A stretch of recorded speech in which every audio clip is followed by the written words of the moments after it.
He was just a janitor, until one meeting changed everything. What if the man you dismissed ended up being the voice that saved your legacy? This is not a story about power. It's about dignity, about love, found not in flowers, but in forgiveness. And, above all, it's about a father, a daughter, and the language they taught the world to hear again. Let's begin. Single dad janitor solved a $500 deal by speaking Chinese. What happened left the CEO stunned. Where the hell is the interpreter? The shout sliced through the 47th floor of RX Global like glass shattering on marble. Phones buzzed, assistants ran, suits whispered with tight jaws, and at the center of it all stood Victoria Lung, CEO of one of Manhattan's most powerful financial tech empires, flawless bun, steel gray eyes, voice like ice under pressure. "We have exactly 11 minutes until the Chinese delegation walks into that boardroom," she barked, glaring at her chief of staff. "If this deal falls through, it won't just be my name in the papers tomorrow." "Ma'am," stammered the assistant, eyes darting between screens. "The interpreter had a medical emergency seizure on the subway. No one else is available. Not at this notice. Not for Mandarin at this level." Victoria's jaw tightened. Her mind raced. The contract on the table, $500 million in shared AI infrastructure, had taken 18 months of grooming gamesmanship and delicate cultural ballet. One wrong word could kill it. That was when a voice, soft but clear, spoke from near the back of the corridor. "I can translate." Everyone turned. He stood in janitor blues holding a mop. Calm. Unshaken. Eyes steady like someone used to being overlooked and had made peace with it. Victoria's brow arched. "Excuse me, I can translate," he said again. Mandarin. Fluent. With contextual nuance and regional dialects. Laughter echoed from one of the junior analysts. Someone whispered, "Is he serious?" Victoria didn't blink. She walked toward him with the grace of a lioness sizing up a threat. "And who exactly are you, Caleb Miles?" he replied evenly. "Custodial services." "Night shift. You're joking." "No," he said, "but I can see why you'd think that. Most people stop listening after the uniform." Victoria's eyes narrowed. "You expect me to put the future of this company in the hands of a janitor?" Caleb gave a small shrug. "Do you have a better option?" Silence. "Then say something. Mandarin. Anything." Her voice was clipped. He paused only long enough to adjust his grip on the mop. Then, in perfect, elegant Mandarin, he said, "我们期待与贵方合作，开创一个双赢的未来. We look forward to working with your esteemed company and building a future that benefits us both." Even the assistant stopped typing. Victoria stared. She didn't understand the words, but she heard the cadence, the weight, the authority that didn't ask permission. "Get him a suit," she said sharply. 10 minutes, and don't tell legal." As she turned away, Caleb added quietly, "You don't have to trust me. Just let me translate the truth." Victoria froze mid-step. Translate the truth. It echoed in her like a riddle she didn't want to solve. 10 minutes later, Caleb stood in the glass-walled boardroom, freshly shaved, dressed in a spare charcoal blazer from the executive suite closet. He didn't look like an executive. He looked like someone pretending to be one. But he stood, with shoulders squared, eyes calm. Victoria walked in behind him, her voice low. "You step out of line once and I'll have security escort you before the second syllable." Caleb nodded. "Fair." The Chinese delegation arrived precisely on time. 5 men in black suits, 1 woman with an emerald pin. Victoria introduced Caleb as their in-house cultural liaison, a fabricated title to avoid awkward questions. Then the meeting began. And Caleb didn't just translate, he performed. He caught double meanings, diffused subtle tensions, reworded Victoria's assertive phrasing into respectful strength. When the head delegate made a joke about American directness, Caleb chuckled and returned fire with a proverb that made the whole room laugh. Victoria watched him like a hawk, and for the first time in years, she wasn't the smartest person in the room. An hour later, as coffee was served and contracts prepped, Mr. Liang, the delegation lead, turned to Victoria. "You're fortunate," he said in English, nodding at Caleb. "Few understand both the language and the soul." Victoria smiled thinly. "Yes, quite unexpected." Mr. Liang chuckled. "The best talents often are." When the delegation left bowing and smiling, taking the signed draft with them, Victoria remained silent in the boardroom. Caleb stood by the window looking out over Manhattan, the city lights flickering like a sea of silent witnesses. She broke the silence. "Who are you, really?" He turned. "I told you. Caleb Miles." "No," she said. "You don't get to talk like that, think like that, and clean toilets. So who were you?" Caleb hesitated. "Then, a professor of linguistics. Before my wife died. Before the lawsuit. Before I lost everything." Victoria studied him. "You're not what I expected." "I get that a lot," he said softly. There was a pause. Not uncomfortable. Just full. "You just saved a $500 million deal," she said. "That's more than mops and buckets." "I wasn't trying to save the deal," Caleb replied. "I was just trying to prove I wasn't invisible." Victoria's eyes flickered, and for the first time something in her softened, not much, but enough. Then her phone buzzed. She looked at it back to him, then said, "Get back in uniform." This didn't happen. Caleb gave a small smile. Of course, he turned to leave but stopped at the door. "One day," he said, "without turning around, you'll have to ask yourself why the only person you trusted in that room was the one you almost didn't let in." Victoria didn't respond. But long after he left, she stood alone in that boardroom staring out at the skyline and whispering to no one. Translate the truth. Victoria Lung stood in her office, arms crossed, gazing out the floor-to-ceiling window as the Manhattan skyline pulsed with cold brilliance. She should have been triumphant. The deal was secure, the delegation was pleased, and the board would sing her praises in the morning. But her thoughts wouldn't stop circling one question. Who the hell is Caleb Miles? Behind her, Rebecca, her executive assistant, tiptoed into the room. "Legal's asking if we want to draft a short-term NDA for the janitor." Victoria turned slowly. "He has a name." Rebecca blinked. "Right. Caleb. Has he gone back to maintenance, changing out of the suit as we speak? Like it never happened?" Victoria nodded. "Make sure it stays that way." Rebecca hesitated.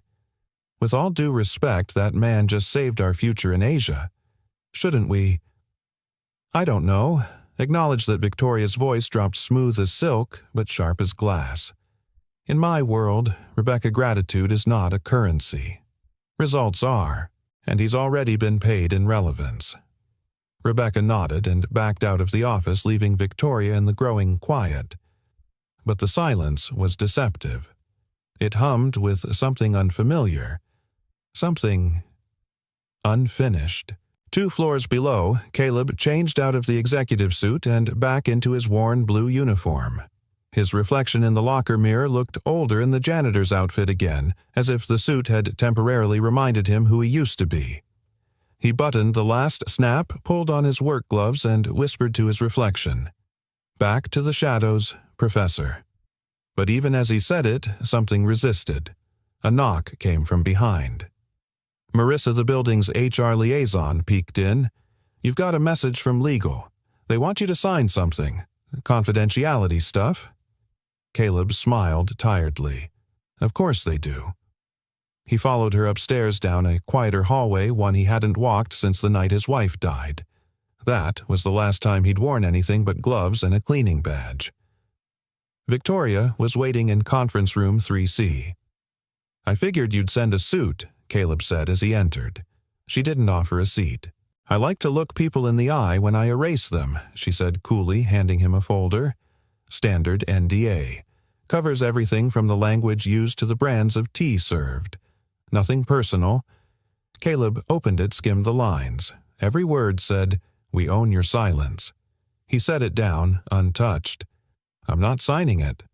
Victoria didn't blink. "Why, I'm not here to make trouble. But I won't pretend it never happened." She raised an eyebrow. "What do you want? Money A title a LinkedIn post? I want to keep my voice," he said. "That's it." A flicker passed through her too fast to catch. "You don't strike me as someone who gives up leverage." He leaned forward calm. "Because I had it once. And I lost everything. My job, my home, my wife. You know what the worst part was." She waited. "Not the loss," he said. "The silence that followed. That's what kills you. The sound of being forgotten." Victoria folded her arms, but something in her chest ached, foreign, unwelcome. She knew that silence. She had lived in it. "What's your angle, Caleb?" "There's no angle. Just a man trying to be seen again." Later that night, Victoria sat in the dark of her penthouse surrounded by glass and polished chrome, sipping scotch that tasted like smoke and memory. She opened her laptop and typed the name Caleb Miles. Results poured in. Former professor at Princeton. Specialization in sociolinguistics. Public whistleblower in a wrongful death case involving a New Jersey hospital chain. Case dismissed. Lost tenure. Career vanished. Wife deceased. The next image stunned her. A photo from 8 years ago. Caleb at a lectern. Standing beside him was a woman, smiling, hand on her belly. Pregnant. Radiant. Alive. Victoria stared at the photo for a long time. Then she whispered to herself, "He used to belong to this world." And for the first time in a decade, she envied someone not for their power but for their loss.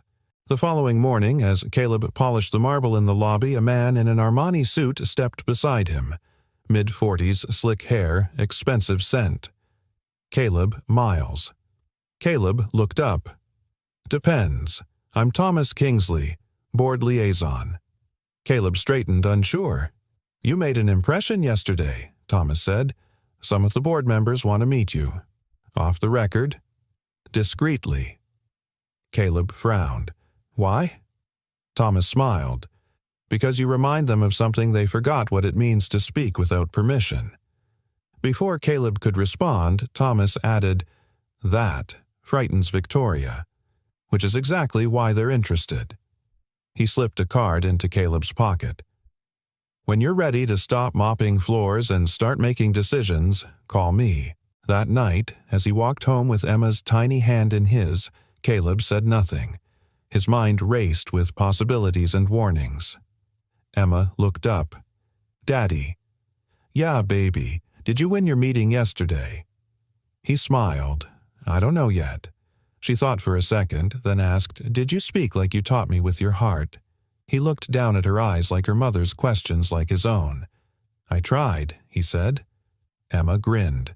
"Then you won." Back in her office, Victoria opened her inbox.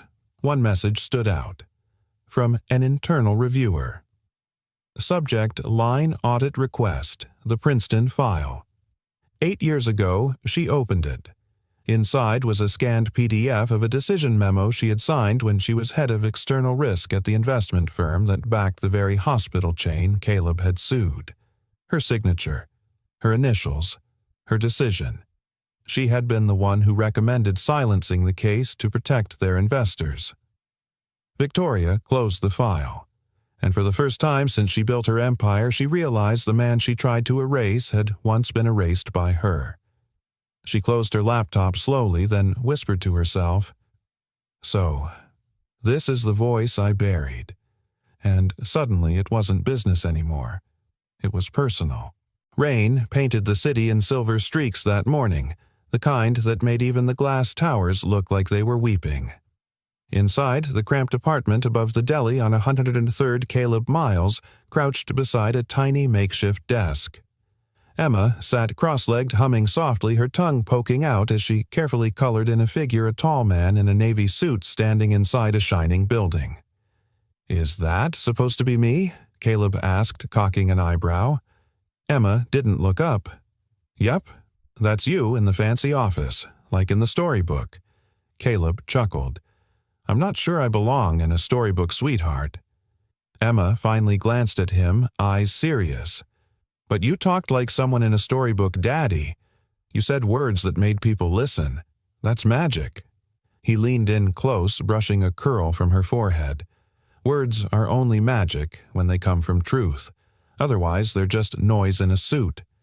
Emma nodded solemnly and handed him the drawing. Take it with you today, in case you forget who you are. Caleb stood at the corner of 47th and Lexington, staring up at the monolith of glass that was RX Global. The moment he stepped inside, he felt the shift, the hush of power, the careful choreography of wealth. And yet, for the first time, he didn't feel small. He walked in, not as the janitor, not as the translator, but as something else, something in between. Waiting at the security desk was Marissa. They moved your shift to the 28th floor, she said, barely meeting his eyes. That's legal, Caleb replied. I know, she said, and they know you know. He smirked. So they're putting me close to the fire. They're watching you now, Caleb. Don't let the shine blind you. Before he could respond, she handed him a key card. Also, she wants to see you. Victoria Marissa nodded. Penthouse. Now. The elevator ride felt endless. When the doors opened, Caleb stepped into a world stitched together by perfection. White marble floors, gold accents, a grand piano that had probably never been played. Victoria stood at the far end, barefoot, a mug and hair undone, dressed not in armor, but in gray cashmere. Caleb blinked. You're human before 10 a.m. She didn't smile, but she didn't correct him either. I wanted to see the man who made a boardroom listen, she said, motioning for him to sit. He stayed standing. Not really my place. You made it your place the moment you opened your mouth in Mandarin. Silence stretched between them, heavy but not hostile. I looked into your past, she said finally. You were on track to chair your department. Tenure, book deals. And then, she tapped her mug. You lost everything. Caleb nodded once. She sipped her coffee, then asked almost softly, Why didn't you fight harder? His voice was quiet. Because by the time I realized the cost of the fight, the person I was fighting for was already gone. Victoria looked away, her jaw tightening. That hospital, he added. You were part of the investment group, weren't you? She didn't respond immediately. Then I signed the kill order. Risk mitigation. He exhaled slowly. I figured. I didn't know who you were then. No one ever does. She finally looked up at him, and something cracked not loudly but unmistakably. I used to believe the system worked. Until I built it. Caleb studied her face. For the first time, he didn't see a fortress. He saw a woman still living inside the rubble of her own making. He reached into his jacket and handed her the folded drawing. What's this? Emma made it. Told me to bring it. In case I forgot who I am. Victoria opened it. The stick figure Caleb in a suit. A building made of stars. A little girl with a purple crayon smiling up at him. She stared at it for a long time. She thinks you're a hero. She thinks I'm trying. Victoria's voice dropped to almost a whisper. No one's ever drawn me like that. Caleb looked at her. Maybe that's because you've been too busy erasing yourself. That afternoon, the boardroom felt colder than usual. Caleb was summoned not as janitor, not as translator, but as a witness. They said it was internal clarification regarding the Eastern Markets deal. But the tone was clear, it was a cross-examination. A man named Harper led the charge. CFO, razor sharp, smiled like a crocodile. You deviated from the provided script multiple times during the negotiation, Harper began. I adapted to tone and cultural nuance, Caleb answered. It's called fluency. That wasn't your role, Harper shot back. Caleb smiled. And yet it saved you $500 million. Victoria entered the room mid-exchange, eyes locked on Harper. She didn't sit. She stood behind Caleb. Harper scoffed. What exactly do you want? Mr. Miles. Caleb didn't flinch. A fair question. He paused, then turned toward the table of suits. I don't want a promotion. I don't want applause. I want the next janitor who speaks 4 languages to not have to mop your mistakes to be seen. Silence. Victoria stepped forward. He speaks for me, she said. Gasps. Audible. Real. Harper turned to her. Are you seriously endorsing this disruption? Victoria's eyes were steel. No, I'm endorsing this man. And if disruption is what it takes to remember who we're supposed to be, then yes, I welcome it. That evening, Caleb picked up Emma from school. She skipped beside him, swinging her backpack. Did you give her my picture? She asked. He smiled. I did. Did she like it? He looked down at her. She looked at it like someone remembering their own name. Emma nodded wisely. Sometimes pictures say what hearts forget. Caleb stopped walking. Emma, he said slowly, how did you get so smart? She grinned. I've got a daddy who used to be a professor. He laughed, and for the first time in years it didn't sound hollow. Back in the penthouse, Victoria pinned the drawing to the inside of her wardrobe, where no one could see it but her. Next to it, she added a note in her own hand. Maybe it's not too late. And outside, the rain stopped. It was nearly midnight when the elevator chimed on the 28th floor. Most of the offices were dark, just the dull green glow of emergency exit signs casting long shadows across polished floors. The hum of servers whispered like secrets. Caleb stepped out wheeling his mop bucket, whistling a soft tune he barely remembered from better days. He liked these hours, when the world finally shut up, when ambition slept and the city exhaled. But tonight felt different. Halfway through the hallway, his eyes caught at a sliver of light under the glass door to conference room A. Unusual. He tried to pass, but something in him paused. Not curiosity. Instinct. He checked the door. Unlocked. Inside, papers were scattered across the long glass table. Not just reports. These were draft contracts. Memos. Red-lined correspondence between legal and executive teams. And in the center of the table, a folder marked Privileged Internal Review, Eastern Holdings Back Channel. Caleb hesitated. He shouldn't be here. This wasn't his fight. But a whisper returned to him something Emma said the night before. Sometimes pictures say what hearts forget. He didn't need a picture this time. He needed the truth. He stepped inside and began to read. Victoria was still in her office, the skyline now a quiet constellation. She wasn't working. She was waiting. She told herself it wasn't for him, that the extra pot of coffee and the unlocked executive elevator were purely coincidence. But when the phone buzzed and Marissa's voice came through low, urgent, she already knew. He's in room A, legal floor. I think he saw the file. Victoria closed her eyes. This wasn't the plan. Caleb stood frozen. The documents told a story he already feared, but seeing it confirmed made his hands tremble.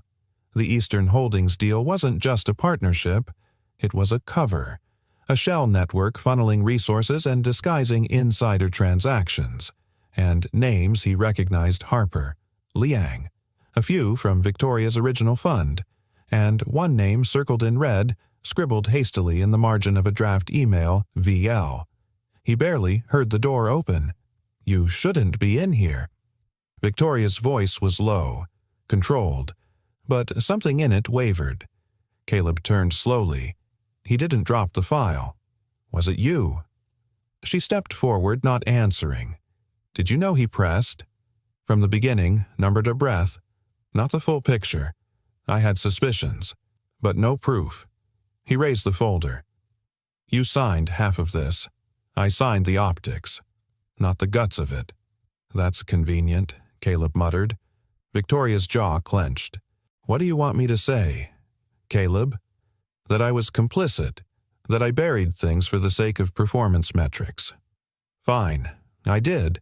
I didn't ask too many questions because questions slow down the stock price. He shook his head.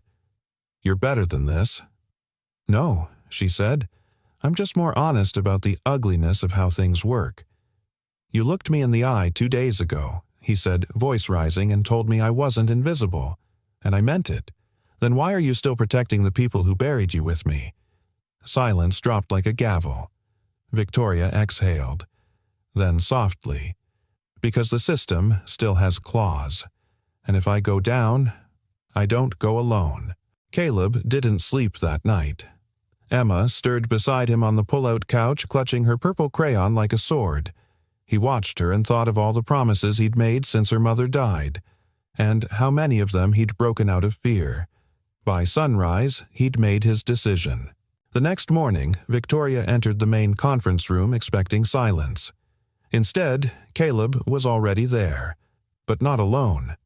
Sitting beside him, Marissa.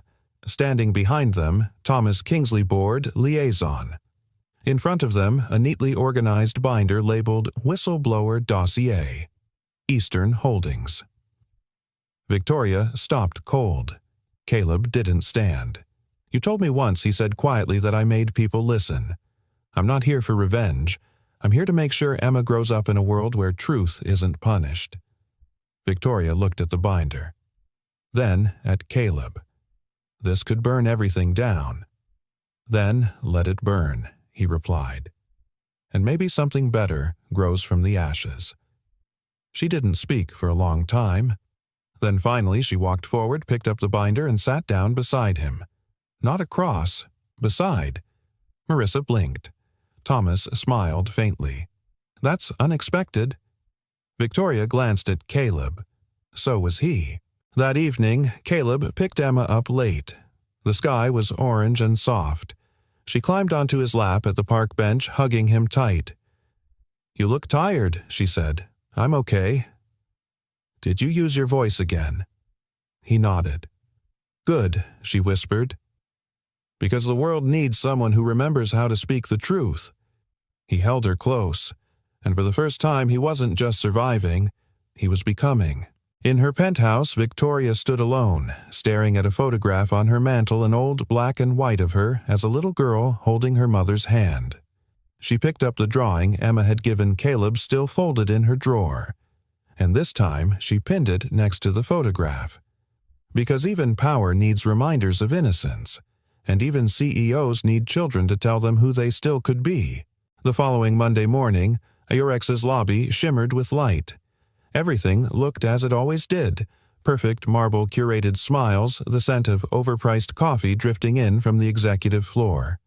But something beneath the surface had changed. People whispered when Caleb passed. Some smiled, some avoided eye contact. And a few looked at him like a loaded gun left on a table, harmless unless someone gave it a reason. At 10:07 a.m., he was summoned. Executive suite. Victoria's office. The receptionist didn't even ask if he needed directions anymore. Victoria stood with her back to him, arms folded across her chest, staring at a sculpture of two birds in mid-flight frozen wings, outstretched, never landing. I had that imported from Florence, she said without turning. It's supposed to represent freedom. Caleb took a slow breath. You ever wonder if they're flying towards something? Or just away? She turned. Today she looked like a fortress again, immaculate navy suit, red heels that could crush a man's ego. But her eyes weren't the same. They held something quieter, bruised, human. She slid a document folder across the glass desk. Caleb didn't touch it. What's this? An offer. I didn't apply for anything. I know, but I've learned that sometimes the most qualified person in the room is the one nobody asked. He opened the folder slowly. Director of Cross-Cultural Communications. Full-time, 6-figure salary. Discretionary stock options. He stared at it, then looked up. Why, Victoria sat down, folding her hands. Her voice was lower than usual. You're too smart to be mopping floors, Caleb. So this is pity. No, she said sharply. This is recognition. And maybe a little reparation. His jaw clenched. Reparation doesn't come in paychecks, I know, she replied, but sometimes it starts there. He closed the folder. I'm not sure the others will be thrilled. She smiled faintly. They're not supposed to be. There was a pause. Then Caleb said carefully, "Why me?" She leaned forward. "Because you're the first person in 10 years who didn't try to impress me, and still managed to move me." Caleb stared at her. "You really believe change can happen inside these walls?" "I don't know," she said honestly, "but if it can, I want you standing beside me when it starts." Later that day, Caleb returned to the 28th floor to retrieve his old things. A few personal items, some scribbled notebooks, and a folded cleaning rag that had survived 3 apartments and 1,000 heartbreaks. Marissa was waiting at the janitor's closet. "So," she said, "arms crossed, you joining the suits." "I'm joining the war," he replied. She smiled. "Just don't lose your soul in their meetings." "Don't worry," Caleb said. "Emma will sniff it out if I do." Then he paused. "You ever think, maybe we weren't put here to change the world?" Marissa raised an eyebrow. "Then why are you doing it?" He thought for a moment, then said softly, "Because my daughter's watching." That evening, Caleb and Emma sat on their tiny balcony knees, watching the city light up like it was trying to remember how to be alive. Emma held a mug of warm cocoa. Caleb held the letter of offer unsigned. "I don't know if I'm brave enough for this," he admitted. Emma didn't even blink. "Do you remember what Mommy used to say when you were scared?" He nodded. "Bravery isn't not being scared. It's doing the hard thing, scared." Emma beamed. "So, do the hard thing." He looked at her. "You really are your mother's daughter." She bumped her shoulder into his. "You really are yours too." He laughed. Then finally, with steady hands, he signed the paper. 3 days later, Caleb's nameplate was mounted outside a new office with real walls of view and a coffee machine that didn't eat quarters. He stood there awkwardly unsure what to do with the silence. That's when Victoria appeared in the doorway. "No tie?" she asked, mock surprise. "I like breathing," he replied. She stepped in, surveying the space. "We'll need you in the boardroom at 11. There's pushback coming from the Beijing team." He nodded. "I read the brief." She paused. Then softly, "Thank you for choosing to stay." He looked at her, really looked at her. "Are you ready for this?" he asked. She didn't answer right away. "Then I've spent most of my life building walls to keep control. You kicked one in without permission." He smiled. "Sorry about that." "Don't be," she said. "I finally see daylight." At the board meeting, tensions boiled quickly. Harper spoke with practiced venom. "This decision to promote Mr. Miles without board approval is reckless," he declared. "We are a company, not a charity." Caleb remained silent. But Victoria rose. "If that's how you define charity," she said, "then perhaps what we really lack isn't oversight but imagination." Harper sneered. "The board demands a vote." Thomas Kingsley stood slowly. "And some of us demand a better future." Gasps. Victoria's gaze didn't leave Harper. "You can vote on structure. You can vote on strategy. But you cannot vote on human dignity." That night, Victoria sat alone in her office. Caleb knocked gently. "I brought coffee," he said. She took the cup, fingers brushing his. "I'm not used to gratitude," she said. "I'm not used to power," he replied. She looked at him. Something softened. "You're more dangerous than I expected." I could say the same. They shared a silence that didn't feel empty. Then Victoria said, "You once asked if I was flying towards something, or away." Caleb nodded. "Well," she said, stepping closer, "maybe I was circling, waiting for someone to teach me how to land." He looked at her, and for the first time he said nothing, because some answers don't come in words. Some come in presence. Marissa Ortega stood at the edge of Victoria's office, folder in hand, spine stiff like a soldier awaiting orders. The lights above cast long shadows, and the glass walls reflected a woman who had spent too long being silent in rooms where she once dreamed of speaking freely. Victoria looked up, irritation already pinched between her brows. "Is this urgent, Marissa?" she asked without lifting her gaze from the screen. "It is, but not for you alone," Marissa said. Her voice was soft, but it didn't waver. "It's for someone who deserves better than silence." Victoria's eyes finally rose. "Is this about your promotion again?" "No," Marissa replied, stepping forward. "This is about what we've hidden, about what you signed off on 3 years ago, Project Vital Core. You and I both know what it cost." A pause. Something cold rippled across Victoria's chest. Marissa placed the folder on the desk. The numbers were doctored, the liability reports buried, and your name, along with Harper's, is all over the clearance. Victoria reached for the folder slowly like it might bite. "Why now?" she asked. "Because I saw a janitor walk into a room full of billionaires and speak truth with no badge, no backing, and no armor. And because you..." Victoria stood silent while the room laughed. Victoria said nothing. She opened the folder. Inside were charts, memos, emails. But what caught her breath was a photo of Caleb's wife, Mia. Smiling in a white lab coat, a prototype in her hand, hope in her eyes. "You knew her?" Victoria asked. Marissa nodded. "She pitched the Vital Core upgrade to our acquisition team. She was ignored. 3 months later, the system failure that killed her was tied to a bug our team could have fixed if anyone had listened."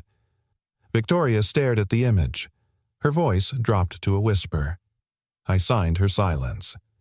"Yes," Marissa replied. "And maybe that's why Caleb doesn't scream at you. Maybe he's waiting to see if you'll finally say something worth hearing." That evening, Victoria sat in her penthouse lights-dim city, buzzing below like a hive she could never quite escape. In her hand, she held a phone she hadn't touched in years. The number belonged to a woman in San Francisco. She dialed. It rang 4 times. Ma Victoria said in Cantonese, her voice suddenly small. "Silence." "Victoria." Her mother's voice cracked. "What's wrong?" "I remembered something you said," she whispered. "You became powerful, but you forgot how to be strong." Her mother didn't speak, but Victoria could hear her breathing, slow, careful. "I think I forgot how to be a person." Victoria confessed. "I don't know when I stopped seeing faces. I just saw threats, or tools." There was a long pause. Then her mother replied gently. "Do you remember why you first applied to Princeton?" Victoria smiled faintly. "Because I wanted to be a teacher." "Yes, you said, 'I want to teach kids to speak up even when their voices shake.' What happened to that girl?" Victoria's voice broke. "She got promoted," she said quietly, and then she stopped speaking altogether. The next day, Caleb found a note slipped under the door of the janitor's lounge. It was on cream stationery, neat handwriting, unsigned. "If I were to change, would it be too late?" He read it twice, then tucked it into the book he always carried, a worn copy of The Prophet by Khalil Gibran. He didn't need to know who wrote it. He already did. That evening, Caleb met Marissa in a quiet cafe tucked beneath the High Line. She looked tired, but lighter than he remembered. "You were brave," he told her. "No." "I was late," she replied, "but I'm here now." She slid a USB drive across the table. "That's everything you need. Internal reports, emails, a timeline of the cover-up. It's enough to get RX investigated and Victoria implicated."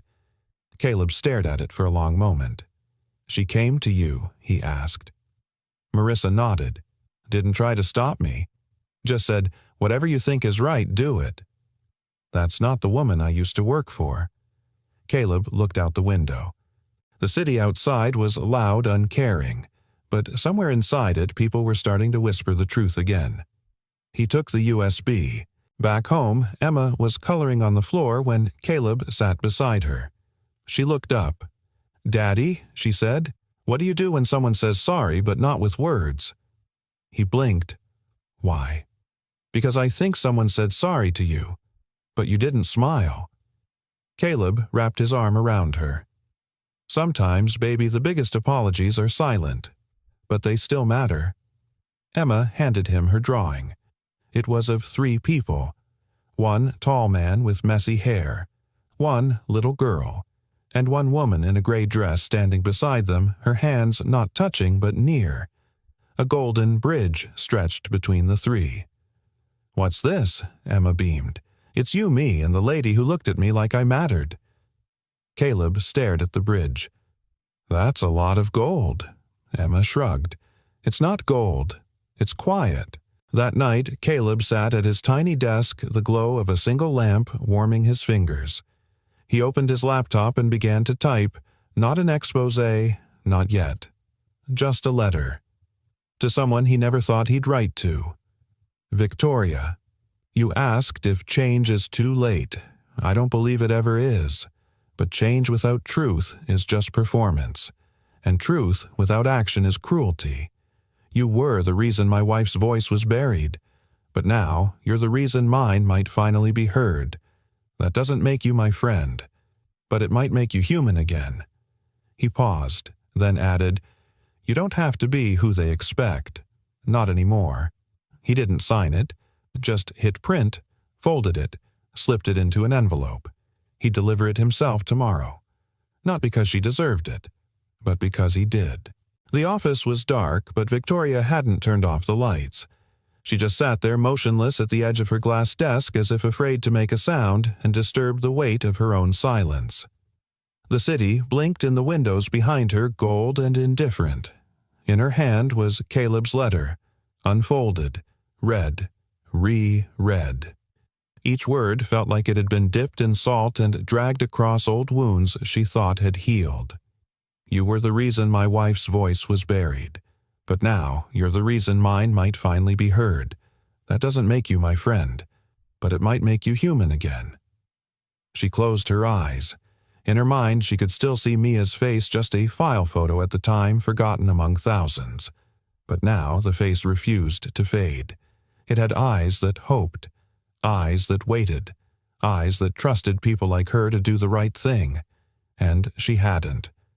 For years, Victoria had told herself there wasn't enough evidence, that the system had flaws but not ones she was responsible for, that if every decision was weighed by emotion, the empire would collapse. But tonight, something collapsed anyway. Her pride. At the same moment, across the city, in a worn one-bedroom apartment, Caleb sat at the table with a candle flickering beside him. He was writing again. Not to Victoria this time. To Mia. The words poured from him like a confession he'd been holding in for years. "You would have loved her, Mia. Not at first, I'll admit. She's sharp like broken glass. But beneath it, I saw a crack today. A real one. And you once told me, don't trust people who've never bled." He paused, hands trembling, then continued. "Emma asked me if someone can say sorry without saying a word. I think Victoria's trying. Or maybe I just want to believe she is. Either way, I'm not angry anymore, not in the way I was. I just want something true to rise from what we lost." He folded the letter and slipped it into a shoebox filled with others. His private sanctuary of unsent truths. Then he went to Emma's room. She was already asleep, arm draped over her stuffed rabbit, one foot poking out from beneath the blanket. He kissed her forehead and whispered, "You're the reason I never stayed broken." Meanwhile, Victoria had walked to the rooftop of her building barefoot. Wind tugged at her silk sleeves. She remembered the first day she moved into this place 14 floors above the street, too high to hear the noise of real life. She had thought power would taste sweeter up here. It didn't. She looked up at the sky, the moon tucked behind clouds. And then, as if drawn by something ancient and unguarded, she whispered into the wind, "I'm sorry, Mia." A pause. Then again, this time louder. "I'm sorry. It wasn't redemption, but it was real." The next morning, Victoria entered the office before sunrise. Her team wasn't due for hours. She walked into the boardroom, stood at the center, and stared at the chair she always occupied. She didn't sit. Instead, she walked to the janitor's closet. Knocked. Caleb opened the door, surprised. "I thought CEOs didn't do morning rounds," he said, half smiling. "I'm not here as a CEO," she said. He stepped aside, letting her in. It was cramped smells of bleach and old pine, but somehow warmer than most rooms with chandeliers. She looked at the mop in the corner, the neatly labeled shelves, the photo of Emma taped beside the schedule. "You run this place like a cathedral," she murmured. "I have to," he said. "The floor's the only thing people notice when it's dirty." Victoria turned to him. "I read your letter." "Twice." He nodded, waiting.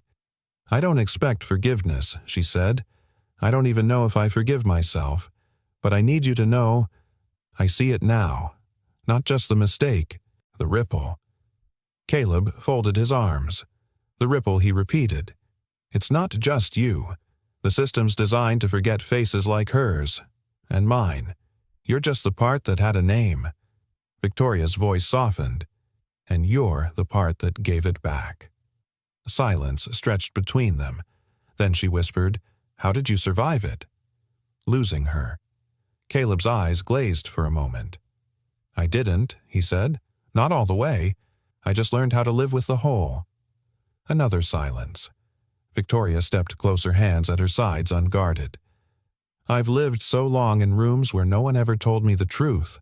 I don't know what it means to start over." "You don't start over," Caleb said. "You just stop running." She looked at him, eyes red but not crying. "Will you be there? I already am," he said. And for the first time, neither looked away. Later that night, Victoria returned to her office. Alone again, but not in the same way. She opened the safe behind her bookshelf. Inside were sealed files, past decisions, past ghosts. She pulled one out. Mia's. She opened it. Signed across the bottom was her own name. Sharp. Detached. Victoria crossed it out with red ink. Then beneath it she wrote. Her voice was silenced, but not forgotten. She took a breath, and then very quietly she began drafting an email to the board. Subject line: resignation consideration. Immediate review requested. The boardroom had never been quieter. 12 members of the executive committee sat in their high-backed leather chair suits ironed sharp enough to cut tension. The city buzzed just beyond the glass, but inside it was as if time had taken a breath and refused to exhale. Caleb stood at the far end of the long table, not in a janitor's uniform, but in a simple navy blazer and an old dress shirt that still carried the faint scent of starch and courage. To his left, Marissa adjusted her glasses. Her hands were steady, her eyes steel. Across the table sat Victoria, not at the head seat but midway down the right side. She had refused the CEO's chair this morning. "I don't represent power today," she had told the assistant. "Just myself." The chairman cleared his throat. "Mr. Miles, you've requested this extraordinary hearing to present internal grievances regarding misconduct. The floor is yours." Caleb nodded and took a deep breath. He clicked the remote in his hand, and the first slide appeared on the screen behind him. IREX Internal Acquisition, Undisclosed Liability Files. The room shifted. Suits leaned forward. "This," Caleb began, his voice steady, "is the acquisition file for a small medical startup that developed low-cost sepsis diagnostics. It was dissolved after acquisition.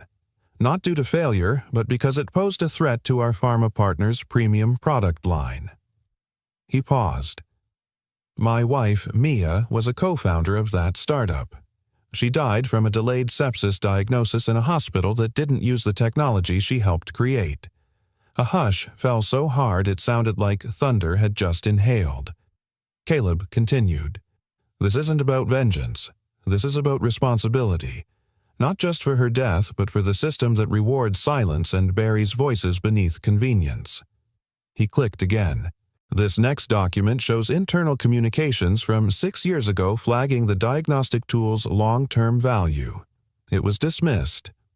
He turned to the board, locking eyes with each of them one by one. "I was a professor of linguistics. I lost that job because of a whistleblower report I filed against research fraud. Victoria Leung, our current CEO, was the one who signed the recommendation that destroyed my academic career." Victoria didn't flinch. She stood. "I did." The room froze again. I signed that letter, she said, her voice even. I also signed the acquisition approval that dissolved his wife's company. And for years I told myself I was just following procedure, that integrity meant protecting the company. She turned to the board, then to Caleb. But integrity without compassion isn't integrity. It's arrogance in disguise. Gasps. Two board members whispered to each other. Someone dropped a pen. Victoria raised her voice slightly. I knew Mr. Miles had the right to speak. I tried to silence him again out of reflex fear pride. He persisted, and because of that I saw the fracture I had become. She paused, hands trembling. I came into this company to make it powerful. I leave today because I finally understand what it means to make it honorable. The chairman blinked. You're resigning. Victoria nodded. Effective immediately. I'll cooperate with all internal investigations and waive any severance or protections. My legacy isn't the empire I built. It's the moment I chose to let it go. Marissa stepped forward, voice calm and clear. I've reviewed the documents and spoken to third-party counsel. I'm willing to serve as interim director of the Ethics Committee to oversee this process with transparency. The board murmured in agreement. Then silence.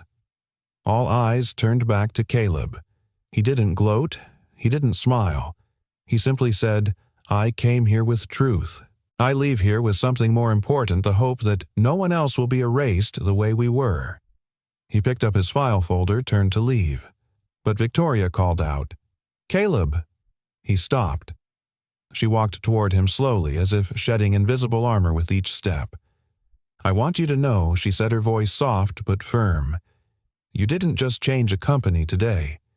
You changed the way I hear the world. He looked at her. For the first time, really looked past the title, past the cold precision. There were fine lines around her eyes now. Not from frowning, from waking up. I didn't want revenge, he said. I wanted someone to say, I see you. I do, she whispered. He nodded, then quietly turned and walked out, leaving behind not just a boardroom but the battlefield where justice had finally whispered back. The next morning, the air in the RX Global building felt different, lighter, as if someone had opened a window that had been shut for too many years. Caleb stepped out of the elevator back in his usual attire, no blazer, no performance, just the version of himself that had survived too much to pretend. But something in his gait had shifted. He no longer walked like a man who expected to be invisible.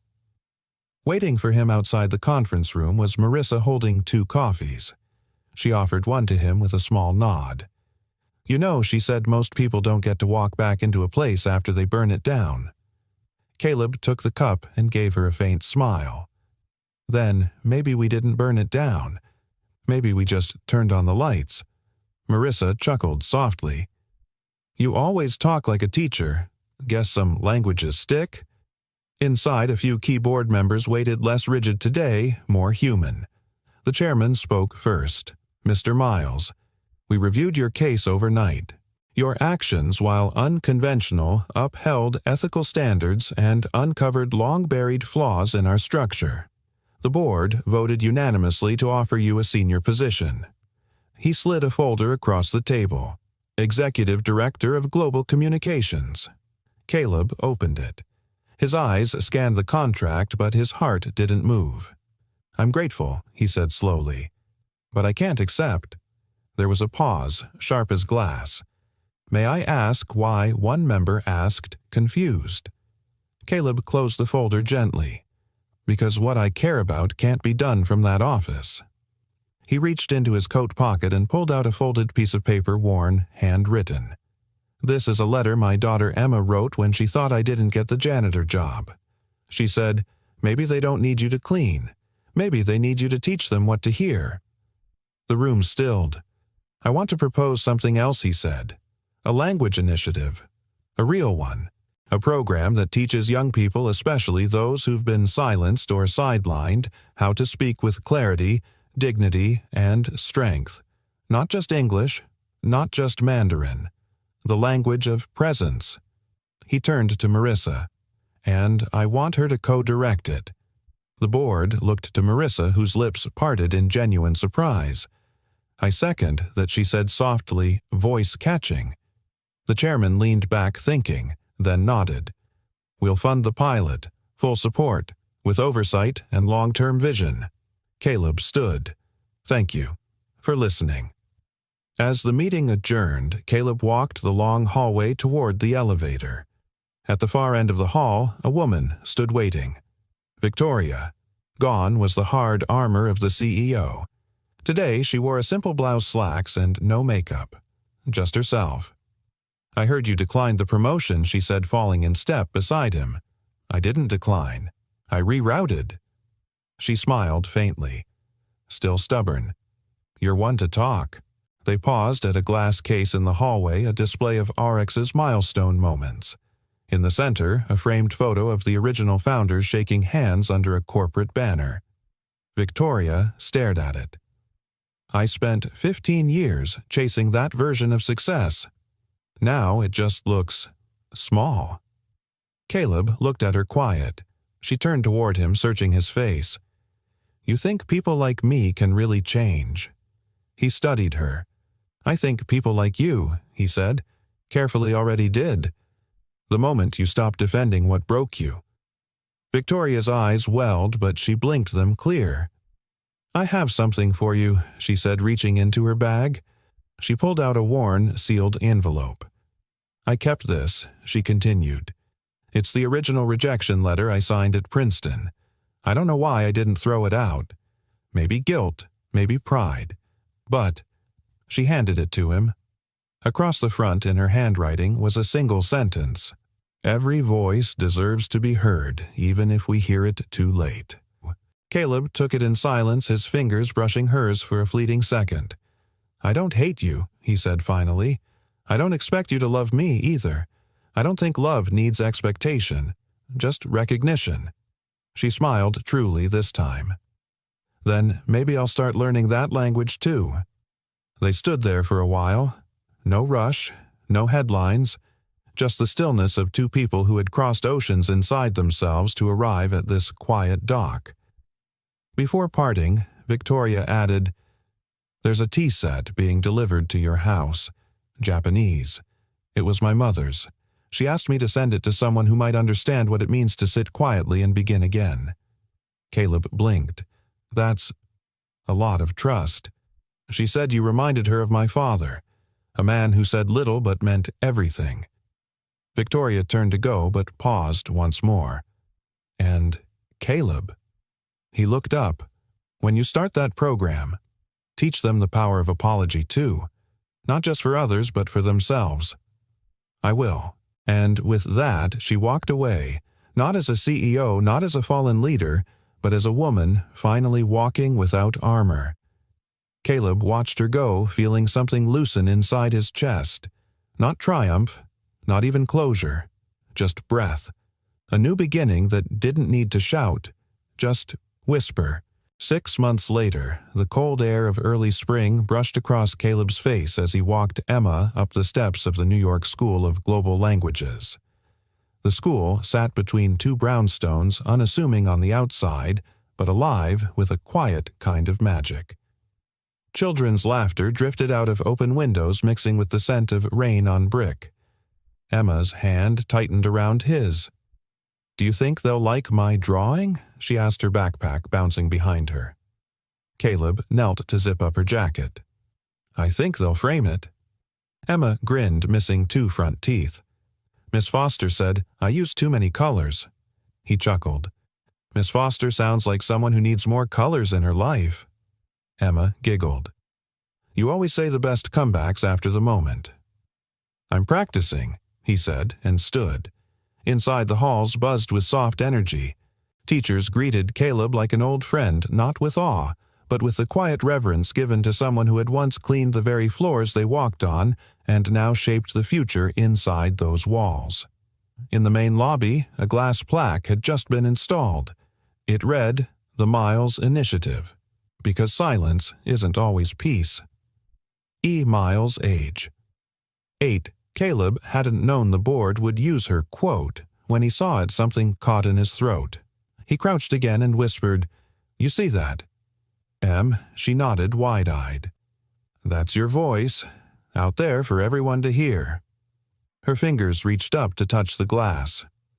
"Does this mean people can't ignore me anymore?" He smiled. They never could. They just weren't listening right.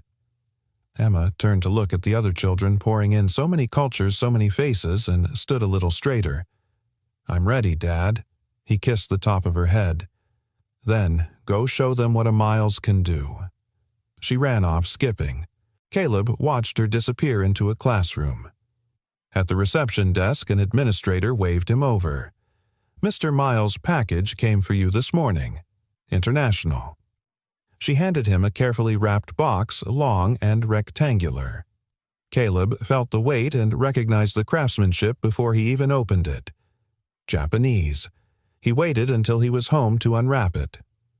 In his small apartment, sunlight spilled across the kitchen table.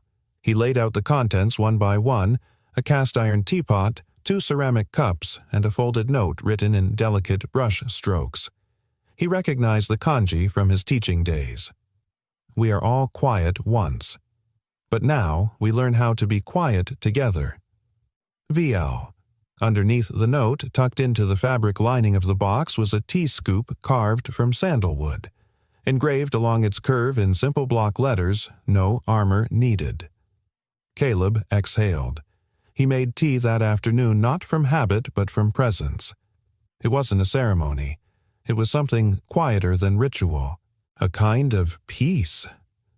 Later that evening, he sat on the fire escape legs, dangling steam rising from the cup in his hand. Marissa called. The first scholarship application came in. "Oh yeah," he said, sipping.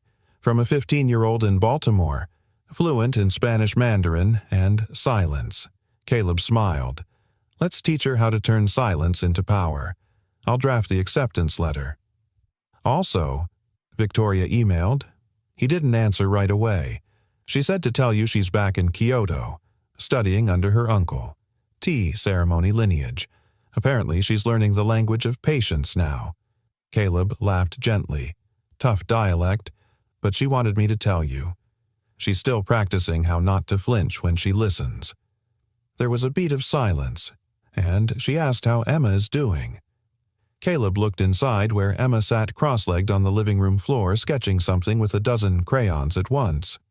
"She's blooming," he said. That night, Emma brought her sketch pad to Caleb's lap. "Look," she said proudly. "It's you and her." The drawing showed 2 figures, him and Victoria, standing side by side in a large glass room. Not holding hands, just present. Behind them was Emma, holding something glowing a sun. A lantern. "What's that you're holding?" he asked. "My voice," she said. "It used to be small, but now it lights things." He swallowed hard. The last thing he did before tucking her in was hang the drawing above his desk. And when the house was still, Caleb sat at the table looking at the empty teacup across from him. He didn't feel alone. The hall at Princeton was dressed in late spring sunlight spilling through cathedral windows and gilding the heads of the gathered audience, students, alumni, faculty, and those who had once been invisible among them. At the podium stood Caleb Miles, no longer wearing the Navy janitor uniform but a modest charcoal gray suit. No tie, just a lapel pin in the shape of a single ear, the logo of the Miles Initiative. Behind him, a banner read, "To hear is to honor." He scanned the audience and found Emma front row swinging her feet in a pair of polished shoes, eyes bright and wide with anticipation. She held a handmade sign in her lap that read, in marker, "He listened first." Caleb adjusted the mic, took a breath, and began. "I used to think language was about persuasion, that if you just knew the right words, people would listen. But I was wrong. Words can't fix what silence never got to finish. And the loudest thing I've ever heard was the sound of being dismissed. There was stillness, not just politeness, attention, the kind you fight to earn." He continued, voice steady. "Years ago, I applied to Princeton's linguistics department. I had a paper's data drive and a wife who believed I could change the world through the beauty of sound. They never wrote back, but life did. I became a janitor. I cleaned offices of people I once studied beside. I gave up the podium, not the purpose. And I raised a daughter who taught me that voice is more than vocabulary. It's presence. It's daring to exist out loud. There was movement in the back row. A woman entered quietly in a soft gray coat, her hair pulled back in a low bun. She took no seat, just stood, watching, listening. Caleb paused only for a heartbeat when he saw her. Victoria. His voice didn't falter. Today, I don't stand here because I fought harder. I stand here because I forgave louder, and because I realized maybe the people who once denied me a place weren't evil. They were just afraid to hear something that might make them question their own script. He smiled, not bitterly gently. So, now I teach students not just how to speak, but how to stay when someone else is speaking. Because language isn't what saves us. Listening is. Applause rose, warm, rising like a tide, not a wave. When he stepped off stage, Emma rushed to him. "You didn't cry, Dad," she beamed. "I did," he said, tapping his chest. "In here." She held up a folder. "Can I show you now?" Inside was a new drawing. Caleb and Victoria standing side by side again, but this time both were seated at a small table. Between them a teapot and 2 cups. One hand from each reached across, not touching, but offering. Underneath, Emma had written in looping cursive, "We don't always need to win. Sometimes we just need to sit long enough to understand." He kissed her forehead. "You drew peace, baby." "No," Emma said thoughtfully. "I just drew what happens after people stop yelling inside." Outside the hall, sunlight bathed the steps in gold. Caleb stepped out, Emma beside him just as Victoria approached. They stopped, not awkward, not unsure. Just still. "You flew in," Caleb said softly. "I had to hear it," she replied. Untranslated. Emma looked up at her. "You came alone." Victoria smiled. "No one comes to truth with an entourage." They laughed, for the first time unguarded. Caleb held up the drawing. "She's getting good." Victoria looked at the sketch, her eyes lingering on the teacups. She remembered. He nodded. So did I. Victoria reached into her coat pocket and pulled out a small velvet pouch. She handed it to Emma. "It's a wind chime," she said. "Made from broken porcelain. From Kyoto." Emma opened it carefully. The chimes shimmered delicate, imperfect, beautiful. "It sings when the wind's just right," Victoria said. "Not all songs need an instrument." Emma hugged her without warning. Victoria froze for a second, then wrapped her arms around the girl with surprising tenderness. When Emma ran off to chase butterflies near the garden, Caleb turned to Victoria. "I never needed an apology," he said. "I needed a witness." Victoria met his gaze. "I didn't come to say sorry." He raised an eyebrow. "I came," she said, "to listen." The breeze moved. He stepped closer just enough to reach out. His fingers gently brushed the inside of her wrist where a bracelet made of braided tea leaves and sandalwood rested. No words. They stood on the steps of the very place where their stories were once interrupted, now finally beginning not with declarations, but with shared presence. Because the most fluent language they both had come to learn was not one spoken aloud. It was the kind that lived in quiet victories, the ones no one claps for, but everyone feels. And that was the janitor's language, a story about dignity, redemption, and the kind of love that grows not in grand gestures, but in quiet moments of understanding. But now, it's your turn. Where are you watching this story? From drop your city or country in the comments. I'd love to know how far this story traveled. And tell me, which moment touched your heart the most? Was it Caleb's speech, Emma's drawing, or that final wordless gesture on the steps? If this story moved you even just a little, don't forget to like, share, and subscribe to the channel. We post stories like this every week, stories that remind us all of what really matters. Thank you so much for spending your time with us. Until next time, keep believing in second chances, quiet victories, and the language that speaks even when we say nothing at all.